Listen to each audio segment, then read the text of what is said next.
Patented automated total body bodybuilding regimen. Patented automated total body bodybuilding regimen. Patented automated total body bodybuilding regimen. Patented automated total body bodybuilding regimen. Patented automated total body bodybuilding regimen. Okay, so this is Death Road to Canada with PlayerTwo, and I am doing the third attempt at the Omega Streak achievement. And I'm playing with Henwi, who is a fighter and's got the trait Gorman, which I believe means that he eats a lot, but like he's strong. I think. With Jarud Sandstorm, the martial artist, and he's civilized, and we're doing the long winding road mode. So we're just going to get right into it. The long winding road takes 25 days to reach Canada. That was me moving in my chair, but that did not create the greatest of sounds. Okay, hitting the road. It takes 25 days to get to Canada, so this will probably be broken up into 3 parts. Now, my intro right there was a response to a comment from Star of Wisdom, because this is the first video where I'm actually taking questions and responding to comments from previous videos. I think if Henwi's stronger, we're just going to give the axe to Jarud. The problem is that I record all of the videos in a run together, so I'm going to be recording about 3 videos, and I've got like 2 questions to work with. Star of Wisdom wanted me to repeat something that I had trouble saying last time 5 times fast. I think I might have even done it 6 times. I don't know, but I think I did okay comparatively. But I have 2 other comments. I'm going to save one for the next video to try to space them out a little bit, and I'll respond to one of them. I guess now's as good a time as any. Actually, before I do that, I was reminded by Conir that I did not do the survival ratings for some of the characters. I don't remember who I haven't done, but we're just going to start off with Henwi, because I'm pretty sure I haven't done Henwi. Maybe I have. But anyway, Henwi is going to be at a... let's see, he's fast. He's not like an athlete, but he is athletic. Like I think he could hold his own against an undead corpse. I definitely think he could do that. He's crafty. And you know what? I think Henwi in like an apocalyptic scenario would be like the cool silent type. And so he'd be able to fit in pretty much anywhere, because the cool silent type, everybody likes him. Everybody likes him or her, whoever the silent type is, because it's like, oh man, that guy, he knows what he's doing. Like, he's not scared of nothing. And it could be that Henwi is just like dying on the inside, but he's like, I'm not gonna show it. I'm just gonna be here in the corner. I'll crack a joke every now and then everybody will be like, oh man, I like this guy. Let's keep him alive. That kind of personality, paired with his skill in the things that I've seen him do, I'm gonna put Henwi at like a 7. And you know what? He's gonna prove it right now by planning out a fire escape. That actually might not be a good idea, because he is a fighter. Well, I'm gonna trust Jarud, because the thing about Jarud Sandstorm is he's down about fire safety. Okay, he has been planning for fire safety his whole life. Jarud Sandstorm tries to keep calm and observant. He keeps very calm. He plans a fast way out. They leave unhurt. See, that's what I'm talking about. Jarud Sandstorm, little known fact, is perhaps the wisest and craftiest of us all. Total G. He never lets us down, except for like the first episode where he very much let us down. The group meets a man trying to repair his broken car. He clearly has no idea what he's doing. I don't think we'd be able to fix him. We definitely can't fix him, but we could maybe fix the car. What's our food status? We could afford to like waste a day trying to help him, I suppose.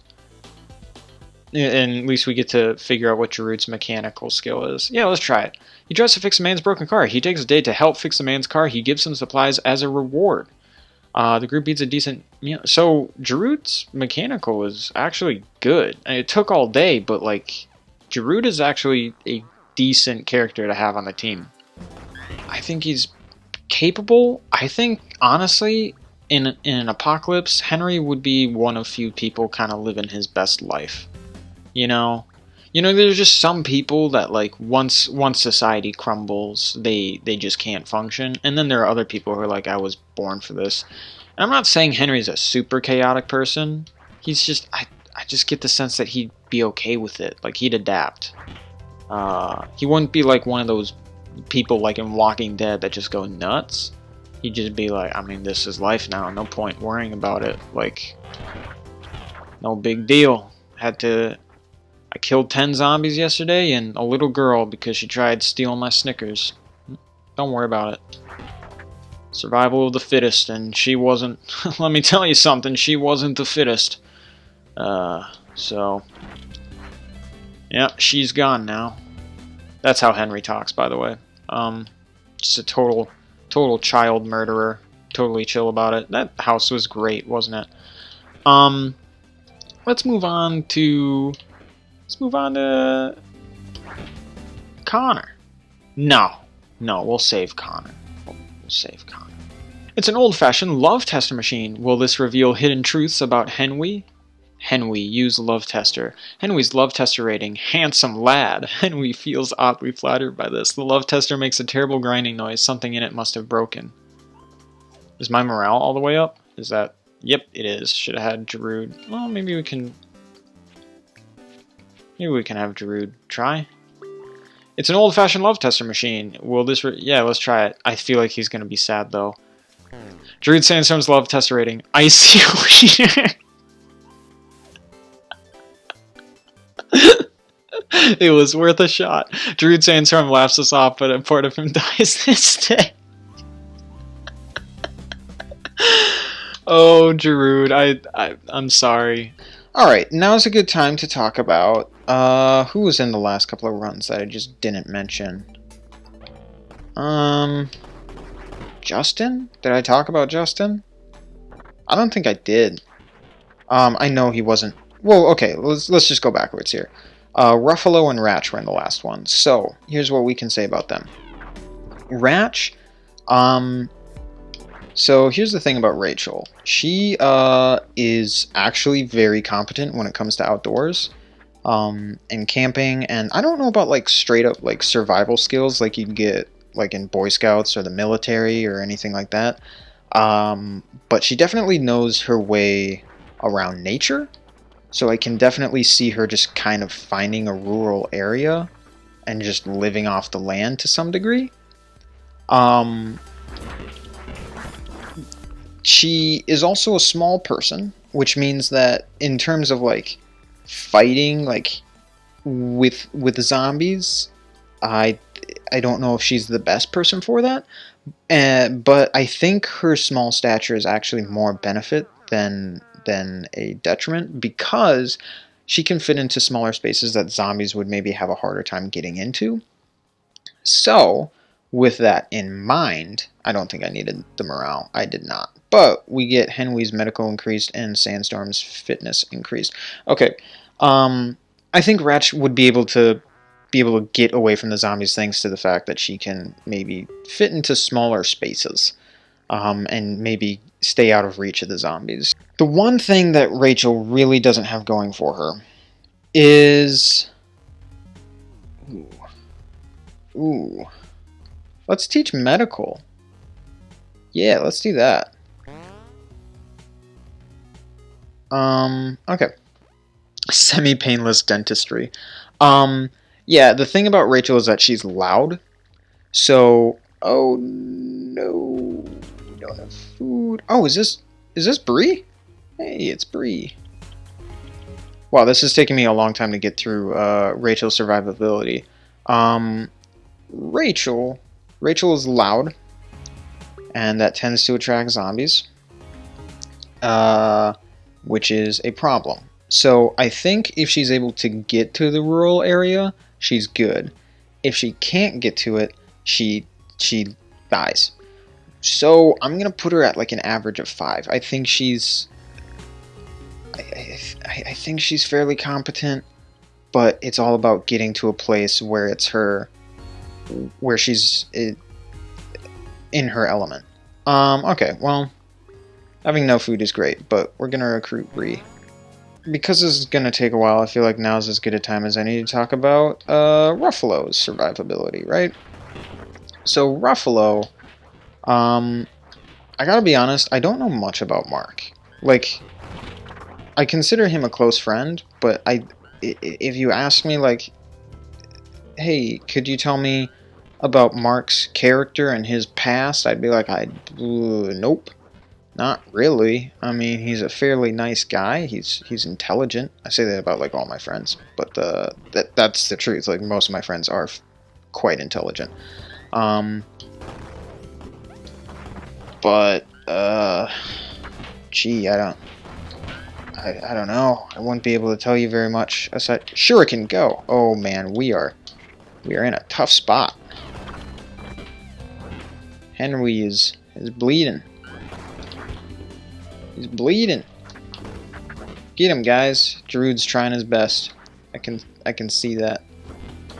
Okay, let's clear these guys out. The one trait that I could tell you about Ruffalo is that he can sleep anywhere. He just falls asleep places. I don't know if that's like a strength. I don't know if that's a weakness. I don't really know what to make of that.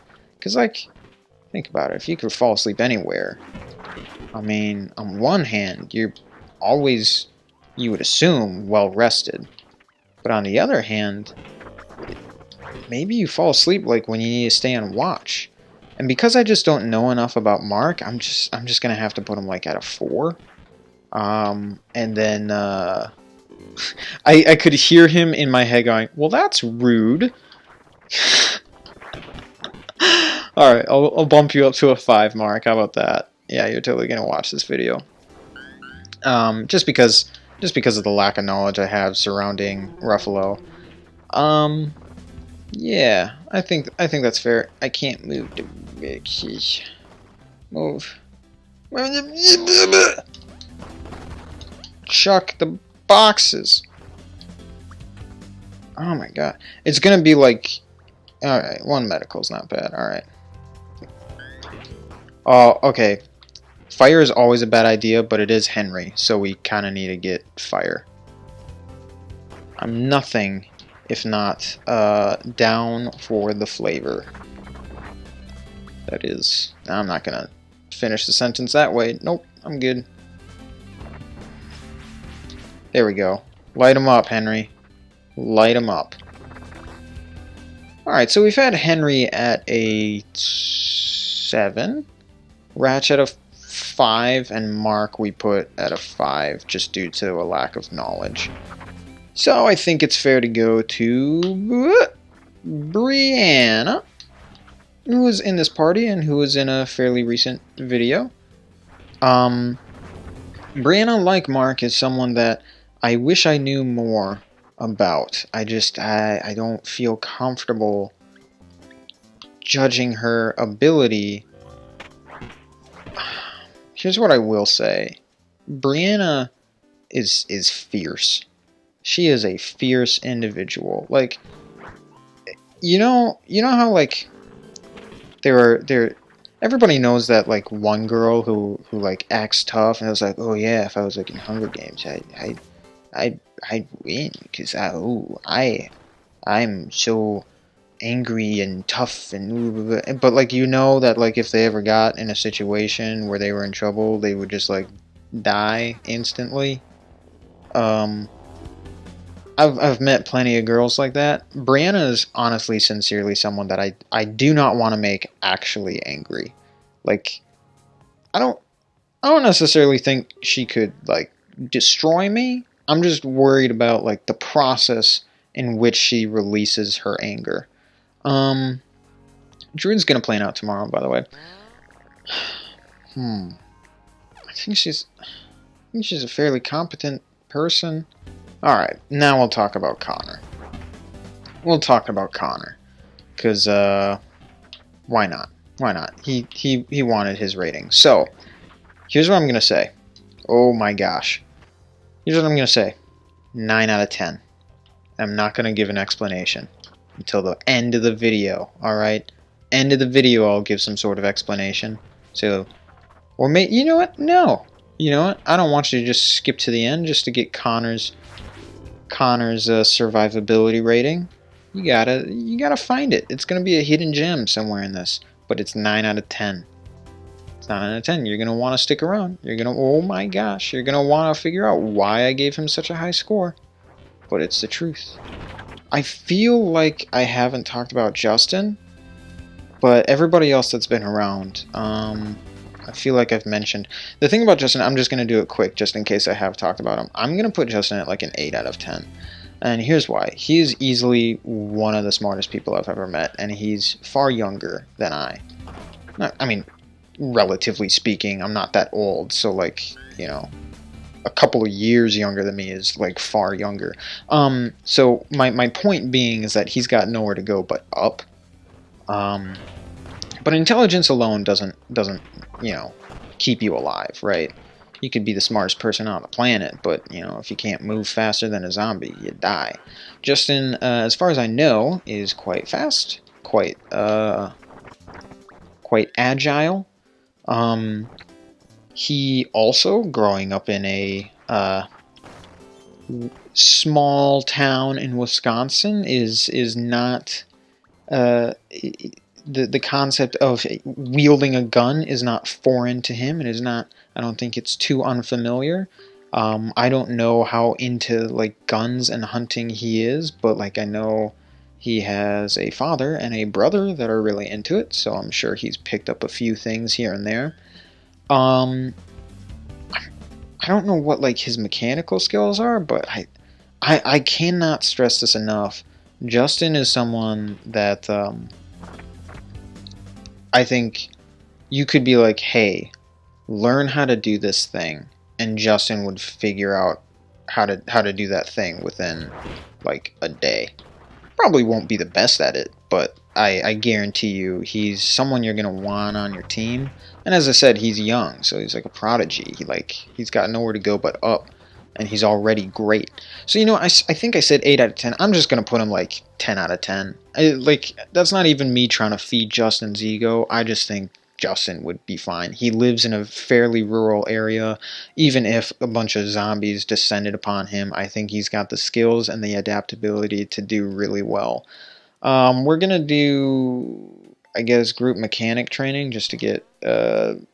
Giroud like almost all the way up because this car is about to break down. I think we've got 50 food. Okay, that's really good. My goal is to try to get to 100 food in this run. Let's try to get to 100 food. The group has asked for help by a settlement. They say they will be raided by bandits soon. If the group helps with the defense, they will get a reward of 15 food, some ammo, and a cowboy rifle. This could be very dangerous. We're just gonna have Giroud build up defenses. He does it, and we get our stuff. Neat. Bandits appear, all wearing sweatbands and all super buff. Even their dog, they demand protein powder. Do we try to get Henry to challenge them to a pose-off? I don't know if he's even that strong. But we have to, right? Oh, he's not that strong. Ooh, okay. I don't want to fight them, and I don't want to give up my food. So, Henry, you got this.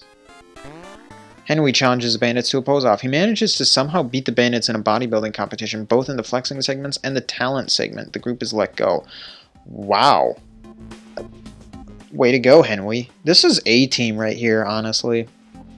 Alright, now for we're gonna do Connor's comment. We're gonna go with that. Oh, I gotta be careful with the propane. So Connor asked for a tier list of my, like, I guess favorite non-curse word insults. I think that's more or less what he asked. I'm not going to do a tier list per se, because I don't think I know enough to make a strong tier list of it. Plus, I would want to focus on it. I'll just kind of go through some that I know and just make comments on them. So, I think because the comment came from Connor, he might be referring to one of two things. One in which I didn't start swearing or like using swear words until I was 21, 22. And before then, I just kind of said random replacements for swear words when I got upset. So he could be referring to that, and otherwise he might be... Hopefully they get through. Okay, good. Otherwise he might be referring to, like, when he and I play games, we'll just, like, call people just random stupid stuff. Like, we'd play Call of Duty multiplayer, and it would just be him and me, calling people narcs and nerds. So we'll just start with those two. Nerd is pretty solid. You know, we'll give them tier ratings, I suppose. Why not? I think nerd is a solid one. I think that's like B tier. It's not super mean. It's not super offensive. No one's gonna be like, oh man, he called me a nerd. But it's like a, ha, gotcha. You're a freaking nerd, idiot. And idiot's another one. Idiot's a good one. But narc, there's just something about like hitting that double consonant at the end of a word, and just like, I don't know, like even if it's not applicable, being called a narc is not something you want. There's a little bit of a sting there, I think. Oh my gosh, I don't want to be stuck in here. I don't want to be here. Oh my gosh. What has the world come to? So narc, I think, is like S tier. It like really gets the point across, even if it's not applicable at all. You just don't want to be called it. It feels good to say too. Like it does everything that you'd want like a cuss word to do, right? Like it just hits that harsh sound at the end of the word. Drives the point. S tier insult. Idiot, dummy, stupid. All of those are fine by themselves, but they're just kind of C tier. When you string them together, though, like what Connor and I do, and call someone a big, dumb, stupid idiot. I think I use the words in the correct order. That just says something. Like if you're called a big, dumb, stupid idiot, yes, it sounds childish. It sounds dumb, but at a certain point, you got to be like, huh, that person took the time to string all those words together because none of them by themselves did my stupidity justice. So maybe I am dumb. Maybe I am an idiot. Maybe I am stupid. And I'm the biggest one of all. What has my life become? I don't understand. And as such, you just you never come back from it. Seriously, call someone a big, dumb, stupid idiot. They won't know what to do with themselves. This has another charge. Let's heal up Giroud. There we go. So big, dumb, stupid idiot. That's S tier. Like the more words you tack on to something, I think the likelier it is that it becomes higher tier. That's just me though. Some people are like, if you have to string like 8 words together to get the point across, you probably aren't using the right words. That'll do, Henry. Just blast them. Oop, that's nighttime. There's always a little bit of lag when it switches. I don't know why. Boom! We still have another house to go into. Please just... Well, have to waste our time in here. Can't see anything, but we gotta do it. No supplies left behind. Which is why we're gonna run into absolutely... Oh, well, there's a light source. Hey! Hey! Can I pick up this bed? I can't pick up the bed. Look at that light source. Let's see. We're playing Death Road, so we gotta talk about Dingus and Dink, which are just kind of like replacements for dummy / dick, depending on the hostility of how it's said. I think like D tier. It's silly, but it doesn't, you calling someone a dingus, that's like, oh, I love you, man, but I need to call you something. Like that's that kind of insult. You don't want love to come across in your insult, otherwise it's just not a good insult, That's all I'm saying. Whoop, whoop, whoop. Kill him, guys. I gotta light the way. Let's see, what other insults? Oh, something I'm very fond of is the format of saying an animal, any animal will do, and then backing it up with the word face. Seriously, you can donkey face, turtle face, gerbil face, chinchilla face. I mean, it doesn't matter what animal you choose. It does the trick. Does the trick. It's got the hostility there. It kind of hits them hard, like, man, you ugly. And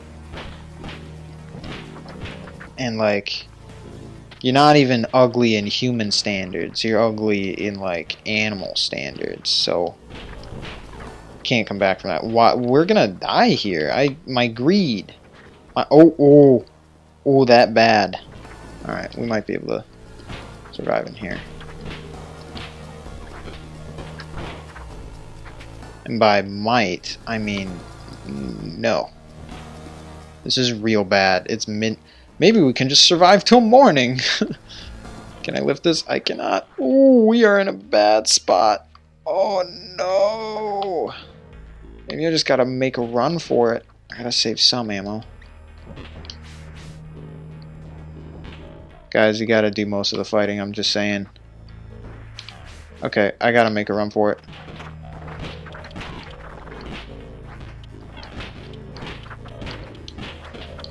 Oh my god, we're just gonna lose. We're just going to lose. We're just gonna lose. We're just gonna lose. Oh my gosh. Oh my gosh. I can't do anything about this. I can't. I just can't. I can't see anything. There's just nothing I can do. There's nothing I can do. We're gonna lose. We're just gonna lose right here.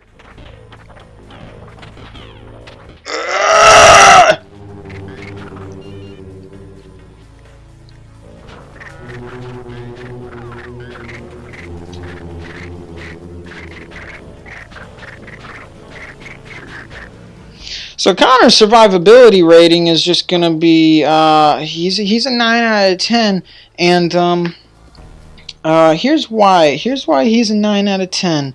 It's because he's got like you know, in every horror apocalyptic thing, there's always like somebody who just embraces it and just like becomes one with the apocalyptic setting, and like I just see Connor as like starting out as some sympathetic, you know, empathetic individual. He's trying to take care of people, but then something tragic happens where he loses the person that he loves, and then like the zombies come around, and then he figures out some sort of trick to like use the zombies to his benefit, and he just becomes like the zombie king.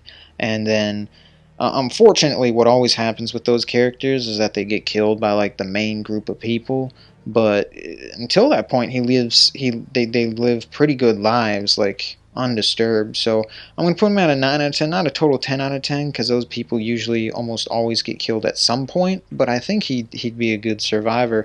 Anyway, so that concludes the third attempt. On one hand, just looking back on that,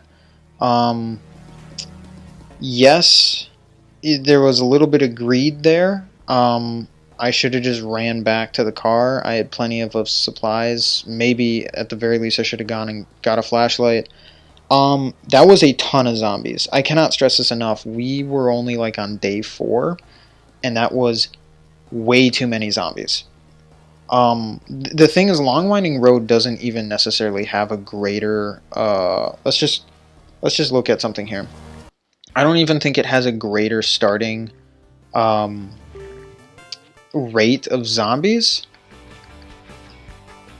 Difficulty progression starts the same, but gets higher. At least you get more time to prepare. So, because we're on day 4 or whatever, that was just simply way too many zombies.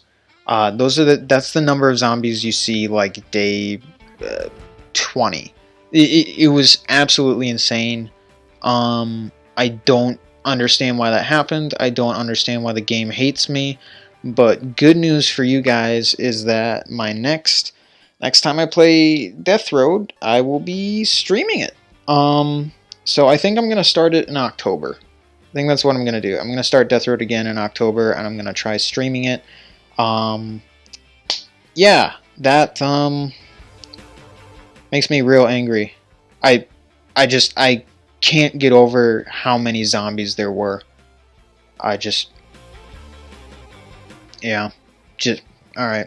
Okay, that's the third attempt at the Omega Streak. I am destined to do this for all eternity. It doesn't matter how well I play. It always happens in like the fifth run. I just die. So look forward to the fourth attempt. Woohoo! I'm dead inside.